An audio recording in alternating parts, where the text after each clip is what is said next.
Wisdom ni mitie Sompa FM, he Sompa TV.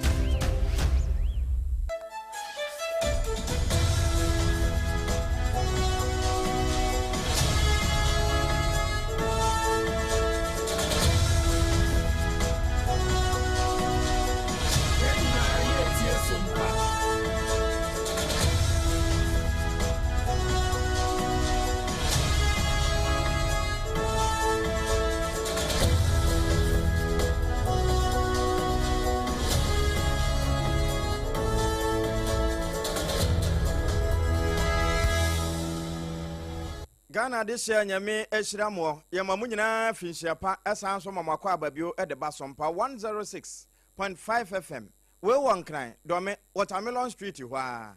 sabre kro na yesamu akwa ababio edeba Sompa 93.1 ehwe adabraka asantemamu enene headquarters no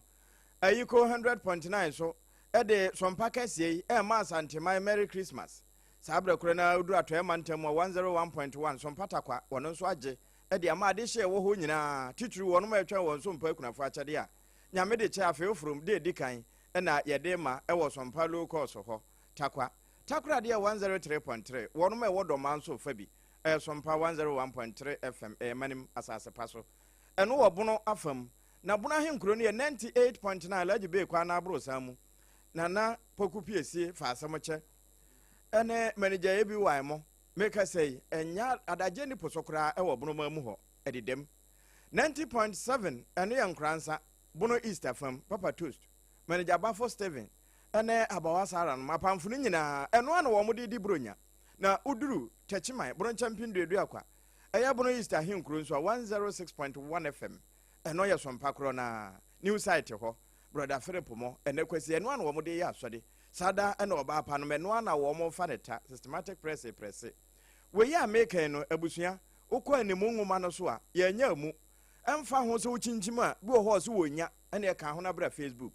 Sompa 106.5 FM Accra eno achi ukọ decoder no so ba FM stations ne wo no ho so won sabe kan ye gina mu se franka www.sompaonline.com ensem nyina yura prince ataboaten we pia de akwa akoto ya buru nyen wo so data si so abenya bia kenkan na wanya bi nso ahwe Adamfo pa radio France abrochimamu wono so se bon makron aboboa no wo mo afa ne live and colored we are making no abrochirefo ne say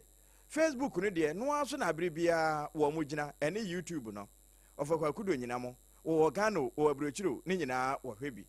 Sompa FM live na awiai premotobre kase ebo no de afiri Sompa fie heba no ma remfi se Sompa kunafo achade no ekuta yemu ene yeba eno na me se wo se unya nyo wo de a yonentem na mfaso awu akire no enya dia metumi atena ha maka akire obi ye 20 cities wodigi 2 billion enti wo wote ho akire wo de yi kakra na faso twede amponhwese wo mbi osoro mfensen emfa ne nhira emma wo a we ya mekan no nyame de chen ya afeofro ne de etoso miensa ye ko adom ni dika foundation e wa asante be kwai fomena kusa ho a na yakwa akokusa ye banche eno sa no ye ne enyanka no ekwa akodidi Nemom se uye kunani dia de dikan na woje wachede wo Sompa nkura bata bia ebenwo awie kase no oba part time no de Dr. Tafrija wayo no malaria duro no eno na atimanumu a mitimi abensem no ede amawo enti wonu ato ntimi ne dia edura mekamfo ma wo bronya mu enen no onga ya ma mensa no boafo wono ne ma nkwan ne yede e ma bomu no esofo ma na asase adwa na nkakape ne ntete ekọ ho meeting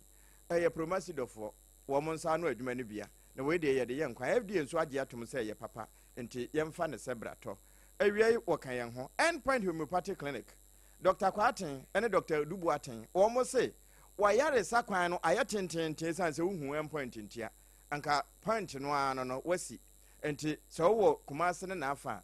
kronoma bo hia wono mu a ewo enkrama mu nyina nso no shell signboard Spenters kwan no so ena wono mo ebo adwuma so no homeopathy ayaresa physiotherapy no eye wono mo scan ni nyina wo ye na no na wo mo twa scan ne bi ebetimi a kire wo se won so no ho nyina yakuro ana se akoma no kura pirapira ni nyina no ensubone ano no mo ye ka ho eno nti na mekanfo kasa natural mineral water ede mo wawie esanse eno ena party bia wo so yemu ayefro ayiwo ase ebe ya kono na ye ni kan ye mfa yade ensa nkofia na kasa natural mineral water de water ifa enkran back hospital echi ho no wo kan ho awie na nsem no eba wa kwan mu na awie no Ghana se ye ne take edi kaso bomu o se be ye na ye nka ne asem ebegina so ene nti His Excellency John Dramani Mahama wone mpanimfo no akasa wo ma hye adwuma no kura ase a akato ne bura na wonom awie yewura danka na mo anso na etu yemfoi na won de Kopek no wodi ne dwuma to asa ye adwuma bio no na wakasa afato ho na wo kire de amanyosam nso edidi ye ntirimu nti a ye ma to wokodi nsenseme ene se wo man mampani ne na pamfo aboso se ne manyina ekọ kama ye tane kona na Ghana ne ma besesa no owura koyo poko nsafo ase wono kuta safo ano na safo ekuta no na ya ho kire safo Ghana wo bia ho kire no na wo mo ho kire wo mo yi na District Assembly Common Fund persons with disability wo mo de ewom Ga Central Municipality no ede aya ade ama wo mo na futuo de ebi akopapa Kosovo fo se wo mo di yan yachi a anka wo mato wo mabayi wo mampani dada enso afi na wo mo kwa akotaba ni nyina ya boso ya kyerefo bi a wo magye ya adane kakai echi wo mo ntira ya de ho nsem ba trepo we man Agya Appiah Apam Dadaa awie me na me be nsem no ama wo ma me na me hutia wa de aka ne nto aso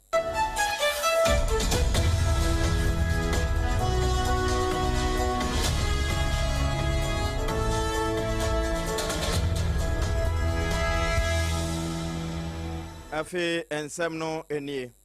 Ghana aban ene Turkey aban no aka wo motama bankyira no na ni nyina yese be na yanyina mahoden ebetimi agina so ne se honti saa power budget sahodo ne power plants na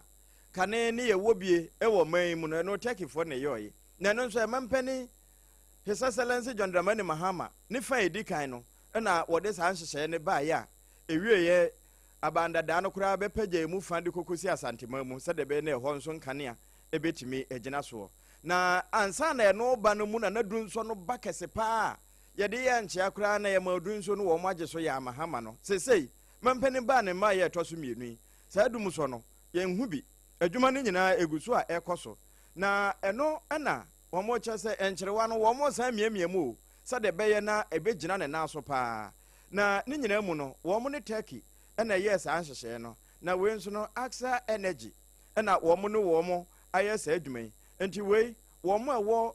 anwoma so ye benkuma ase wo mo ebenya saa power plant esomfa so esanse 141 megawatts plant no ebeka national grid no ho na wo mo epagya akwakosie na saa adwuma die ehya ase kanafe 2024 num March boso menu mu na ehya ase na womo ene Turkey aban no akontiase apam mu a emfinhye adu no wono mo ewe ho adwuma nyina na fe Electricity Company of Ghana ECG de kane na dunso ntie bi frɛ womo efon egi no womo nso edoma boa se de power plant anya hwe 350 megawatts eno nso ebeboa ma womo dwumadie atimi agina ne naso na nkane ya na agina so na yede aye adwuma na agya emfaso no nso yenya bia busua bra Facebook no so Sompa 106.5 FM Accra na de behwe wani so ade budget ahodo pa ne planta wo mo tintim anya asamoketoa enti eniema totom na wo mo wie ni nyina edane ma se tie bia wo man yi afoforo kura no se electricity no anhweye wo mbaba betobi de afiri ye ho ama yenso yenye so emfaso na emu na wo mo kyese afie nyina wo mbenya samfaso ebi se na nwuma ahodo titru wo no mekuta mfidi akese ya kanea ne du ba bi a enso won na obese etete faso no wo mu nyina ebenya eso emfaso bi ne no ene mpanimfo kyese eno nso ba beboa ama yetimi agina ye naso ewa abrabom na ye ne aman a wo mu enya won bibia adi no atimi apema batire na eba se ye di enkutaho bi a ye nkutaho die no atimi agina na agina yie eye sompadu mienu kase yebo na yeguso a ye be ede ma we eye bronya akyede ye de maw se fadi Mary na fa Christmas no ka ho Tamoyo refinery se ebeka se Ghana bronya ne de ye nya pa ne ye di nso esansa de kane nanka crude no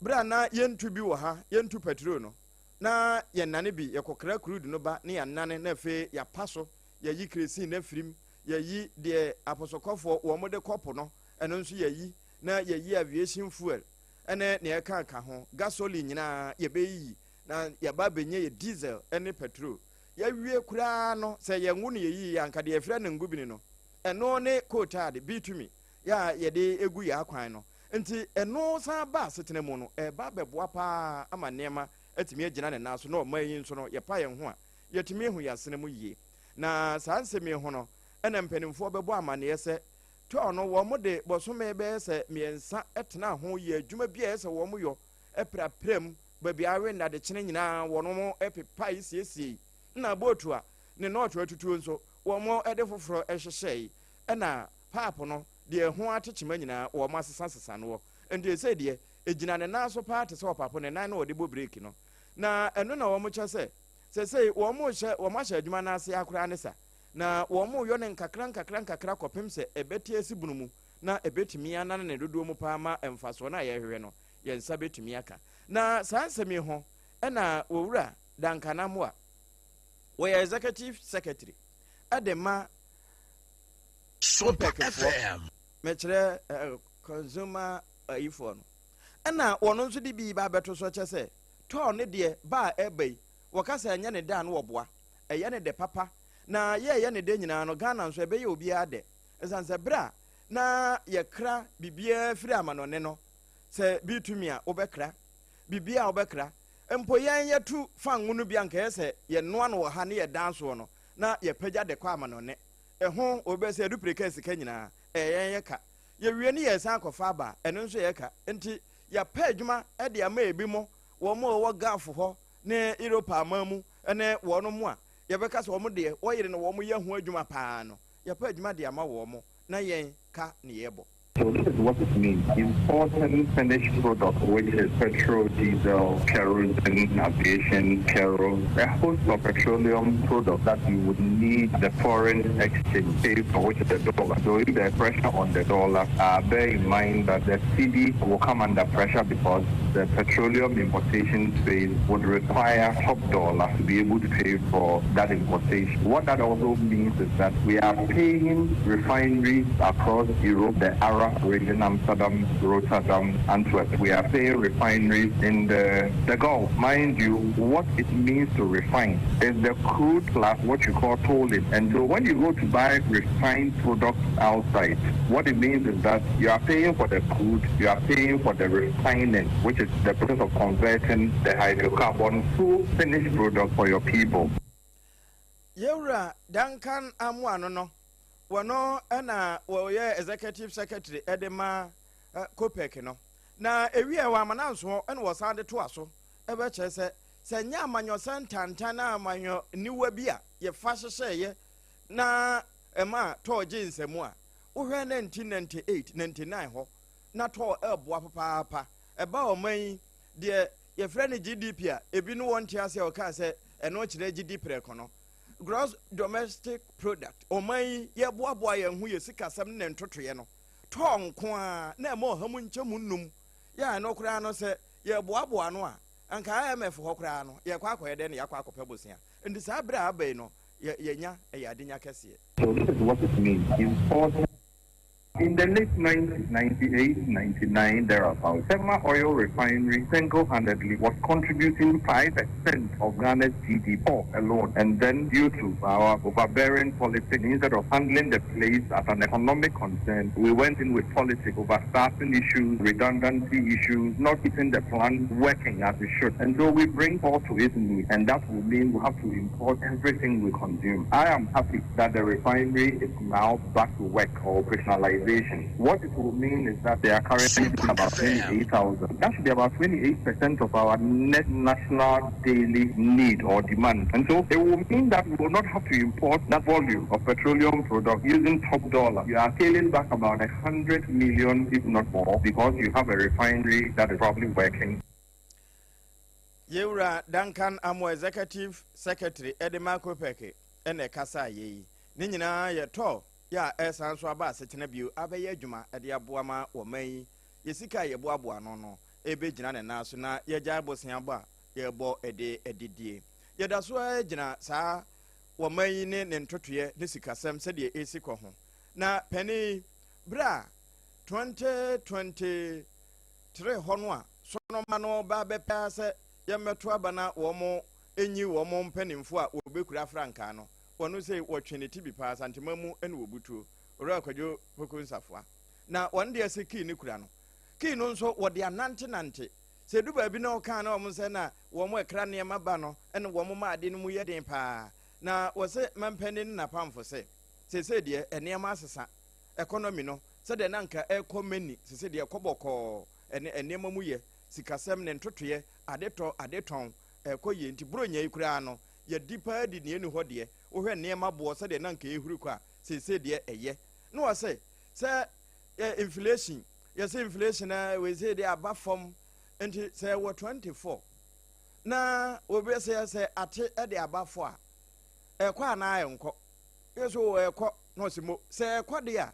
ɛne baabi a wɔn de inflation na akɔ akɔtɔ ne inflation na nkasa yɛ ni nti ɛmfa ho ne kuma ayɔ anaa ne kɛse ayɔ no still adeɛ bɔ ɛdene ɛna wokɔ dwom nso a wohu sɛ ade no ntimi ntɔ wokɔ dwom a obiara hu sɛ ayɛ slow anka wobɛhu yie na anka deɛ ɛnwa no pɛ sɛ ɔmɔka no anka bronya wei de anka ɔsa nka obiara tumi di paa because ɔm sɛ ahokyerɛ ne kɔfɔm nso no wodo mic na ɔka mmerɛ si abɔnten a wobɛhu sɛ ghanafoɔ ka sɛ borɔfo no ɔmɔka no ɔmo de ɔmo nte aseɛ adeɛ a ɔsɛ obiara te aseɛ ne sɛ kwame wote kaa mu na wotu kwan na wokɔ speed na wokɔ 24 kilometers per hour wokɔ 3 kilometers per hour sɛ kaa ne kɔ nti inflation no aseɛ no sɛ inflation yɛ 24 sɛ inflation yɛ 3 sɛ inflation yɛ 6 there is a certain level of inflation ebia the rate at which a ɛkɔ soro no ɛna abafo bɛno nkyerɛ sɛ ahokyerɛ no a moka kyerɛ ghanafoɔ sɛ ɛwɔ hɔ no moba a mobɛyɛ ho biribi no montumi nyɛ ho hwee hwɛ biribi ani hɔ a afra sɛ na ɛkɔ so a anaa ne boɔ a ɛnɛ ɛnte saa Sompa FM owura akwadwo poko nsafoa wɔno ɛna ɛkasa yɛ sɛ wode abusa ghanafoɔ no sɛ ɛyɛ dwom wɔn afiefiem sɛ nneɛma boɔ no sɛ de no wɔn si hunu kane no asesa anaa na wote kaa mu na wɔbɛsɛ ɛkɔ 24 na egya ɛkɔfo a sɛsela akɔ awokorɔ ɛno ɛna na wɔbusa ɛho asɛm no ɛyɛ Sompa dumienu kaseɛbɔ awia deɛ no ɛno ara na abusua yɛde sommo ɛwɔ 106.5 FM yɛne yɛ affiliate nyina da yɛ information centers ka ho Kenesh Urban Radio wafa no live saa na aduru wanchi nso a traditional council no opposite hɔ a ɛhɔ na poncho wɔ yɛ wabiebie ɛde atum wɔn ma ɛwɔ ti ɛnya asam ketewa wɔn mu ti kaseɛ no papaapa teacher Johnson mo ɛde dem ɛna ɛkasa natural mineral water ɛyɛ abodwo nsuo awie wo hia bi ɛno ane sɛ wokɔ back hospital akyi hɔ na dodoɔ bia wɔn dispenser no ɛna ahia wɔnya bi asi office ana hall hɔ na wode okuruwa wubu wo hia hyehye a wabu wo hia nwununwunu de akyele nso a na ɛno nso wabu wonya wo baabi a o gye sɛ kasafoɔ nsɛm wɔn ntoa nketewa dɛntɛmu ɛne akɛseɛ wɔ hɔ ɛna wɔn san wɔ sahye mu deɛ ɛne ntihyɛ no nso saa nkɔmɔ a 0206469430 yɛ na wɔpusu hɔ na agya wo ne wɔn akasa awie wɔn ka yɛn ho ɛna nsa no ɛba wɔ akwan mu afei ma memfa nwura gold board wɔn nkɔmɔ mu bi wɛ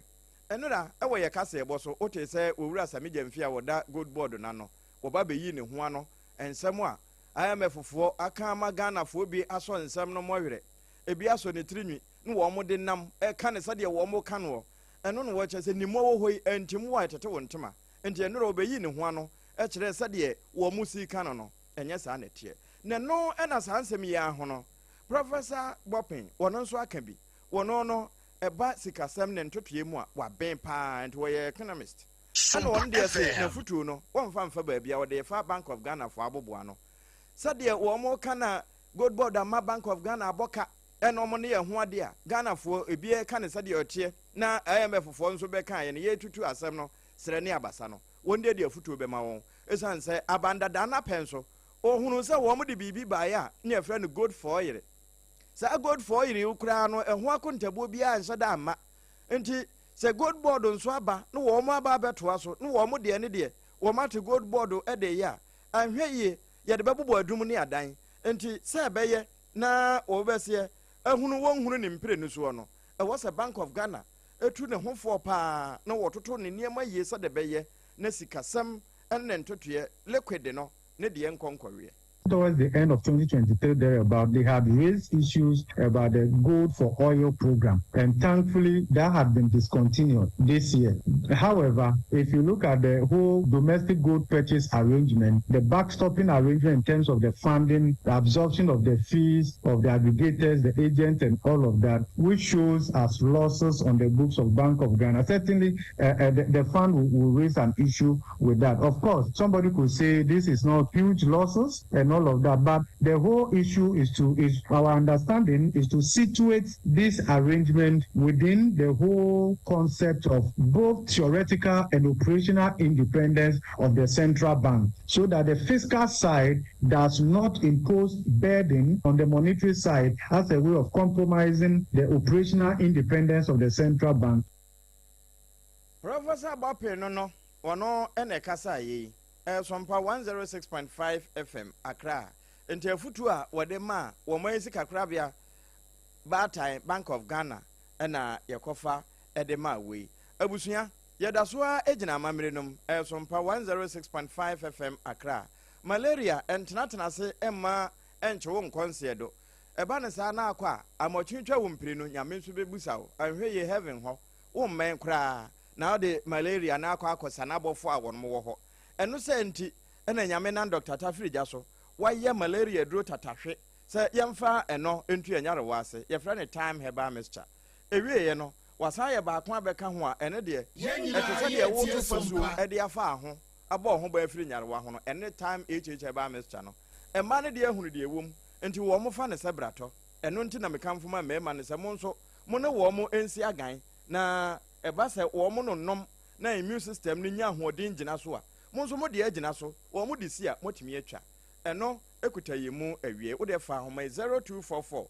417669 time ahoma no ba bia ye ton ade bia nso no abusua owura ho a ebi wo ho onga wo ye ma mensa no boafo promasidofo nsa no adwuma ni bia eno eboa nkwan yo saa na eboa abomuyo ema emu ye de na eye akono abusua ye sanso awuram na yakọ ensem foforo mu a mede wo kọ award chenchire nche bi e ba so eneda Ghana Business and Heroes Award nye obia na nya bie na sa award yi ho no Sompa 106.5 FM Accra the national and international reporter wonu akure ya mrase badwafie o my Ghana wona ye correspondent no enti me frɛ no honorable Nana Oponchecheku wakwakoja award no bi na wo mo bobo ase award no wono nko ana no wo mo twen no ene wo mo bobo ebinom je award ni tirinwi na ebi age na fono na ebi je na mowerɛ na ebi je bra Facebook no so Sompa 106.5 FM Accra Sompa 106.5 FM Accra na poku aha Nana Oponchecheku won na eba no mo wono na nam Facebook no so no na wokogina mpanimfo nanim eje na award na award no bra wogiwie no wonya adaje aka abrofo epenisi brofo edu enso na enye duru mana no wokan wie no ye fa bi na ansa na wo de mekwa ahoma no so na emoye ntie we mra. So my name is Nana journalist with 6.5 in Accra. Honestly speaking, this award means a lot to me. See journalism from 2011 to date, it hasn't been an easy task. In such a very season, I would like to say a very big thanks to Almighty God, and also to thank my prophet Najikezi, for his covering, advice, and then also always motivating the young generation. I also extend this award to my general manager, Mrs. Agya Appiah Apam. He's the general manager of Sompa 106.5 in Accra. And then also to my chief editor, Mr. Appiah. I thank you for being supportive. And I use this award to encourage the young ones.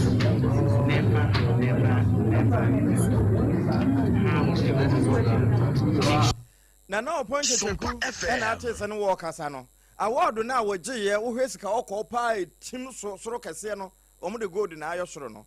wo wie no wose award yi awaje no wodema dondon hema prophet wine counselor manager her excellency Mama Akosu Agwa Boaje Akosu Enhira se ɛnam ne nhyira so na saa nkunimdie nyinaa aba wɔde ma no ɛnyɛ ɔno nko yɛwura prince ataboaten wɔde ma no ɛna afei ne diifoɔ prophet Nigel Gezi sɛ wabɔ mpaeɛ ata n'akyi ama na kwankyerɛ no mo ne ɛho ade na sɛdeɛ ɛho nsɛm teɛ no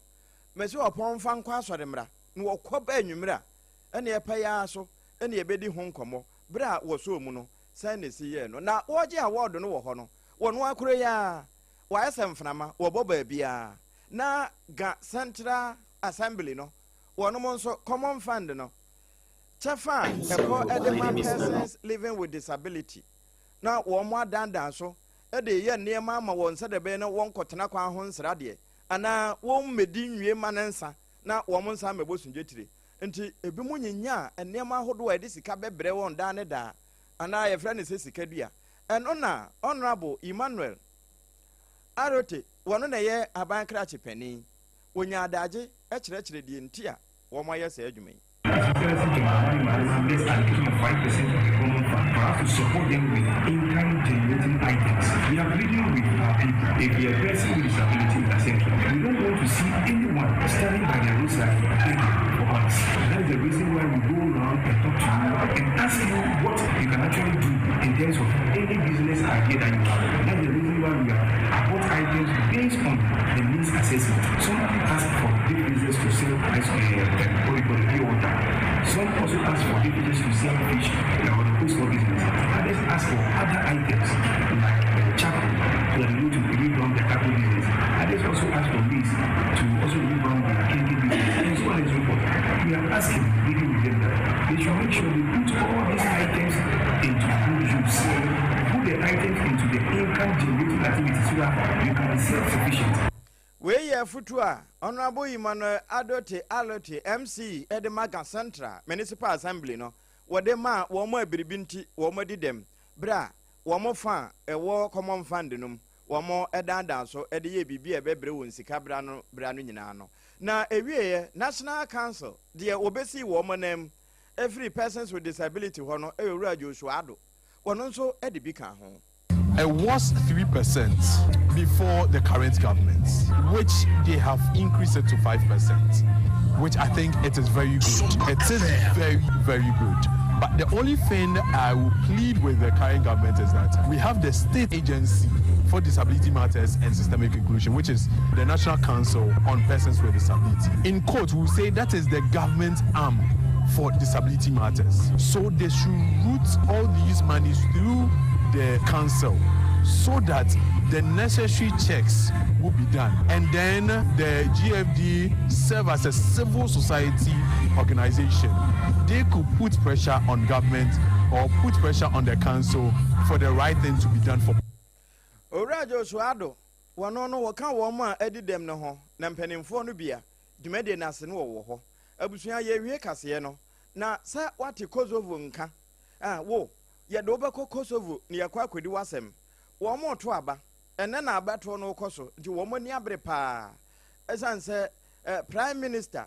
Aben Kati ani abre se wo mo ebetumi ato aba no ama no na majority no wonom ebefa na nsa na we nyina eba mu no na nka wo mo no de ayere so a anka April mu February hoeba na aba na yese wo mo atokora awie nanso ba ko no mienu bi nti antimi ama so se de na nka yese wo mo to no no enti enam saa so ema mampani Josa Osmani wono sei nani abre pa wo se ye February ama so no anka ayere so a wo se wo mo to wo mo ba awie na November wo mo yi wo mo mra sha badwafo na ja washa ase eye adwuma nanso menteme ho ase atwe ne tinti besia $1.2 billion a wo mo kokogye efiri Europe amanum se wo mo de ba be yese adwuma no ese atwetwere wo mbo sika no kura san wi anesa enti wo mo anya ne ntentem antimi anto amfiri ho a ewia san ba bebu won komu esan se World Bank sade IMF fo wo mo ba gold board ho bedidi nkomo bie no saa na wo de wo hwene ewurawura wo mo nsemu enti ene ya meka sei wo mo gina mo dendenden a wo mo hwe animu se aba no wo betumi ato na ne nkunimbo wo befa no no aba be mampani wone na krache empanimfo a wo mo kwa badwafie ho abeboa ma amamuo pa etimi akoso na kabimam nka bi no Kosovo nso wo mo de aye adwuma ɛno ne yɛgyina na afei yɛde kaseɛ no asie ebi afei no waso afidie no ensɛm no deɛ ɛbaayɛ bi ɛne sɛ Ghana yakɔ akɔgye dwumadie foforɔ koraa ato yɛn ho sɛ bɛyɛ na yɛnka ne asɛm ɛbɛgyina so na saa nte ase apam no yɛne Turkey ɛna akɔ wɔn mo de mfinhyia aduonu na esisi plant no ɛde ama yɛn a wɔn mo ɛwɔ anwoma so yɛ bɛn asantema mu Kumase wɔn bɛnya ɛso mfa soɔ ɛno akyi good board ɛna Professor Bopen wɔse nkɔmɔ efiri ayɛmɛfo ba yɛ nyinaa no kane good for yere no na hyase ka ho ɛne baabi aba bɛpemadu nanso wɔn afutuo bi a Bank of Ghana ɛna wɔde bɛma wɔ san sɛ sikadwadie deɛ wɔn a mo wɔ ni ankɔ ho a ɛbɛwie wobɛkurakura hwirenhwiren na na ɔpɔn kyekye akɔgye award na obi busa sɛ award bɛnya Ghana Business and Heroes Award ɛno ɛna wɔnya Broadcast Journalist of the Year ɛgye ho award a wɔdedicate de ama ne manager Mame Akosu Agboagye ne sɔfoɔ ɛna afei ne yɛdeta na sɛdeɛ mu nsɛm tie no enwumere yɛbɛbɔ na afei yɛwura mu paa common fund no nso wɔn anya wɔn deɛ ɛyɛ persons living with disability enkrampɔtam ha gasantra abankrachi pani ɛyɛ ho adwuma ɛde ma wɔn ɛma wɔn so ɛda ase triple A man Agya Appiah Apam Dadaa ɛne medin awie na ase bi wɔ hɔ a na wode ama onga promasidɔfoɔ na ɛyɔɔyɛ endpoint homeopathic clinic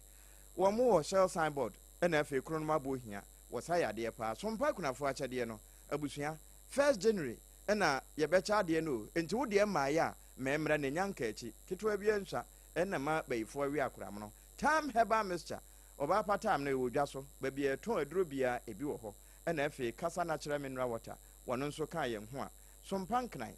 kaseɛ yi etwa ne ho firi ha sompa Kumase ayiko 100.9 sada ɛna sompa takora de sompa takwa sompa tachiman sompa sunwane sompa nkransa wɔ mu nyinaa ɛfa bie Kingdom 106.1 Mankesim wɔno nso fa bi www.sompaonline.com nsɛm ne nyinaa yɛwura Prince Atabo aten a wɔsɛ mu no waboa no ato hɔ akɔ a wobɛnya bi akenkan mede wasi yɛkɔ na dwumadi ahodoɔ aka no abusua atoa so yɛma happy Christmas o yɛ America ho ɛne a prosperous new year.